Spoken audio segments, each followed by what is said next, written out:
Bonjour, je m'appelle Dr Christian Izimira et je suis médecin spécialiste en soins palliatifs au Rwanda et je travaille pour une organisation, pour l'organisation rwandaise des soins palliatifs et des hospices, qui est une organisation sans but lucratif qui est basée à Kigali et qui a commencé il y a 3 ans des initiatives de visite de soins à domicile pour essayer un peu d'aider les systèmes de santé du Rwanda dans la prise en charge de soins palliatifs au niveau primaire et au niveau communautaire. Le soin palliatif au Rwanda est institutionnalisé parce que si on doit rentrer dans l'histoire, le Rwanda a été le premier pays africain à avoir adopté une politique nationale de soins palliatifs, un plan stratégique pour 4 ans et aussi un plan d'intégration pour aussi 4 ans. Depuis 2011 jusqu'à maintenant, il y a eu beaucoup de progrès qui se sont faits par rapport non simplement au niveau du système de santé, mais aussi par rapport au secteur privé. Par exemple, nous avons un agreement ou une sorte de partenariat avec les ministères de la Santé parce qu'il y a un component qu'on appelle public-privé dans les partenariats. Et comme la politique était déjà là, elle a créé une plateforme pour laquelle le ministère de la Santé s'est vu maintenant l'obligation de mettre les soins palliatifs non pas comme la cinquième roue de la carrosse au niveau du système de santé, mais comme une priorité vis-à-vis des besoins de la population.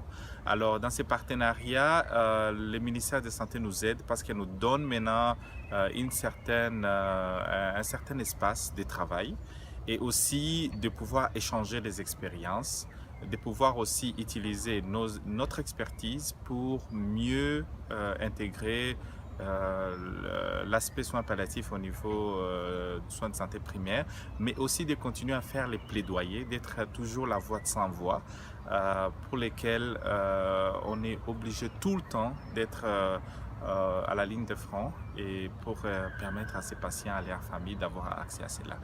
Le plus grand succès du Rwanda dans la prise en charge des soins palliatifs, c'est l'accès aux opiacés, aux opioïdes, non pas au niveau de la capitale, mais au niveau national. Alors, avant la politique nationale en 2011, il était pratiquement difficile pour des médecins de pouvoir prescrire la morphine parce que la morphine n'était pas disponible dans les cadres du traitement de la douleur. Et puis aussi, c'est que les médecins n'étaient pas très bien formés dans la prescription des opiacés, les morphiniques, les autres opioïdes. Alors, la politique a permis de pouvoir identifier ces défis et de mettre un système d'abord sur l'accès, la disponibilité des opiacés. La deuxième chose, c'est les mécanismes pour lesquels les opiacés vont arriver au niveau de la communauté. Et la troisième étape, c'était de mettre un système de reportage afin de pouvoir contrôler ces opiacés au niveau de la communauté. Cela a permis maintenant d'avoir toutes sortes de formes d'opiacés. On a les injectables, on a les comprimés et aussi maintenant les sirops, les morphines liquides, qui aujourd'hui est gratuit. Il suffit que les hôpitaux qui ont été formés avec des médecins formés peuvent faire une demande au niveau central et recevoir ces morphiniques et prescrire pour les patients. Et ça a amené un très grand changement parce que nous, étant un secteur privé, nous sommes maintenant associés au secteur public par les biais du ministère de la Santé pour essayer maintenant de faire une symbiose, une synergie par rapport aux besoins des patients et non pas de travailler d'une façon parallèle. Et cela, c'est parmi l'un des plus grands, je peux dire, packs et progrès qui a été fait dans les soins palliatifs au niveau institutionnel. Alors, la morphine, les opiacés injectables et comprimés sont importés. Il y a tout un processus, je pense, qui est connu pour amener toutes sortes de médicaments au Rwanda, mais spécifiquement aussi pour les opiacés. Par contre, pour la morphine sirop, nous achetons la morphine sous forme de poudre. Donc, le ministère de la Santé achète de la morphine sous forme de poudre. Et cette poudre est reconstituée en liquide au Rwanda. Et nous avons un laboratoire qui est spécifique pour cela. Et cela, ça nous évite d'acheter directement les produits finis à l'extérieur qui risquent de coûter beaucoup plus cher.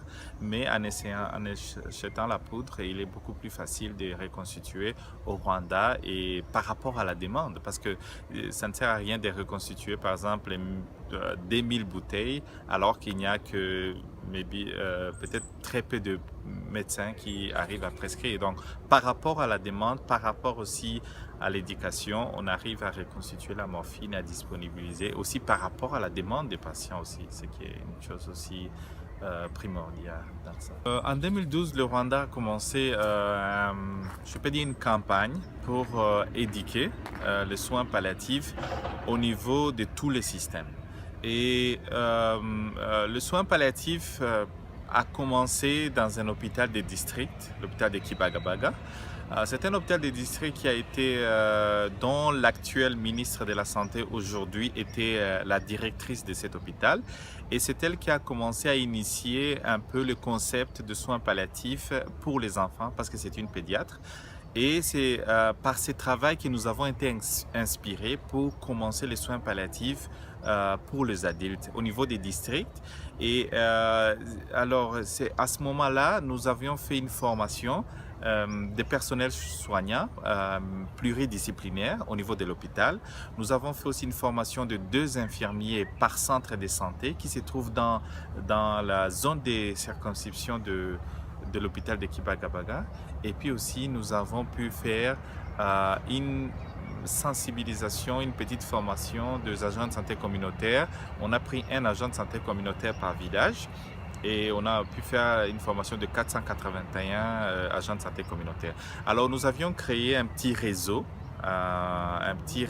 de soins palliatifs au niveau des districts.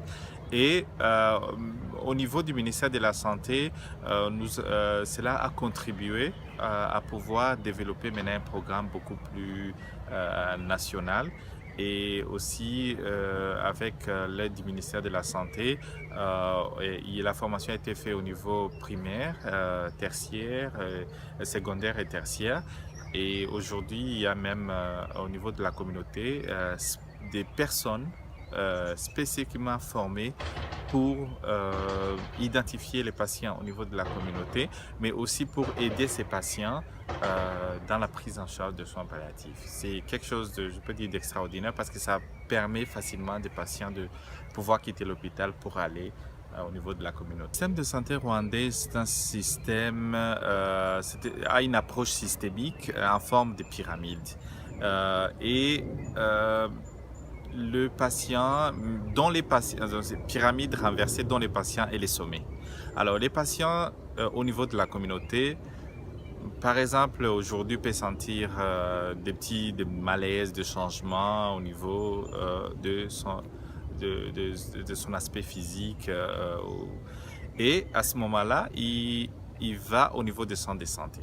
Alors, au niveau des centres de santé, puisqu'il y a des infirmiers au niveau des centres de santé, les infirmiers essayent à leur niveau de donner le maximum de gestion sur soit la douleur, sur d'autres symptômes. Et si les patients ne connaissent pas encore les diagnostics, les patients est transféré au niveau des hôpitaux des districts. Alors, au niveau des hôpitaux des districts, la plupart des hôpitaux des districts ont des médecins généralistes, mais qui ont quand même une grande formation. Et à ce moment-là, ces médecins essayent de diagnostiquer ou de mettre des hypothèses diagnostiques par rapport à la clinique, par rapport à la symptomatologie.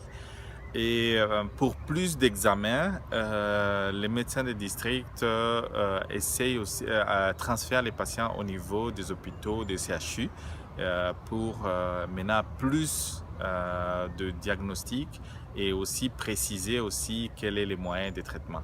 Mais le ministère de la Santé essaye maintenant de essayer par le nombre de spécialistes qu'ils soient aussi disponibles au niveau des districts pour éviter encore que le patient puisse faire un cheminement et rentrer encore par les mêmes ce qui est très long, par le même trajet. Et donc, ces systèmes permettent qu'il y ait une information du patient à chaque étape. Et comme nous avons une mutuelle de santé, les patients ne payent que 10% de tout l'accès par rapport à ça, ce qui est vraiment très moins cher par rapport à d'autres besoins. Encore l'intégration de soins palliatifs au niveau universitaire, au niveau du curricula, est en, je peux dire, en formation, parce que la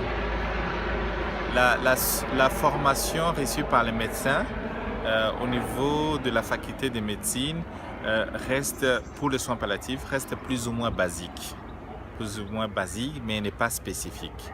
Alors, on essaye maintenant de travailler avec l'Université du Rwanda pour essayer de développer un curriculum qui pourra être utilisé pour les futurs étudiants, les étudiants en faculté de médecine, mais aussi les étudiants qui commencent une spécialité, quelle que soit leur spécialité, après la faculté de médecine, pour essayer de voir un peu comment les soins palliatifs pourraient être clairement intégrés. Alors, nous sommes encore à ce stade et je pense que peut-être avec l'appui continuel du ministère de la Santé, cela pourrait être plus ou moins accessible. Je dirais que le défi représente sur 3 axes. Le premier axe est au niveau d'abord de l'éducation. Jusque-là, nous avons que des formations de 5 jours, qui sont des formations basiques pour les soins palliatifs. Et il serait mieux pour la suite, dans les futurs, d'avoir maintenant de formations spécifiques en soins palliatifs médicaux. C'est-à-dire, on a plus que 5 jours, plus que 2 semaines, mais vraiment des programmes ou même, pourquoi pas, des spécialités en soins palliatifs au niveau du Rwanda. Le deuxième axe, c'est au niveau, le défi que nous avons, c'est au niveau des recherches.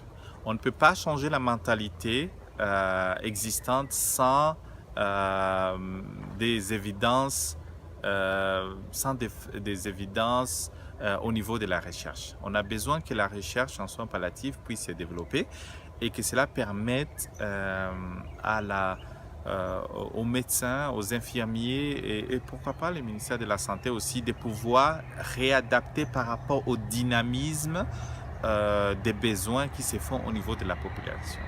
Et le troisième axe, c'est surtout au niveau de l'accès continuel de la morphine au niveau du système de santé, mais surtout encore avoir un système de reportage pour essayer de suivre à la trace toutes les opiacés qui ont été délivrés au niveau de la communauté et avoir un feedback de la part de la communauté par rapport à l'utilisation. Je pense que dans ces 3 axes sont parmi les défis et pour y arriver, nous avons besoin d'abord d'une grande volonté du gouvernement, du ministère de la Santé, ce qui est déjà le cas. La deuxième chose, c'est d'un partenariat, que ce soit un partenariat sud-sud ou nord-sud, pour essayer un peu d'améliorer la prise en charge. Et la troisième chose, nous avons aussi besoin de pouvoir développer des composantes, même au niveau du ministère de la Santé, pour que les soins palliatifs soient plus ou moins intégrés dans toutes les maladies non transmissibles et non pas comme une entité isolée du système de santé.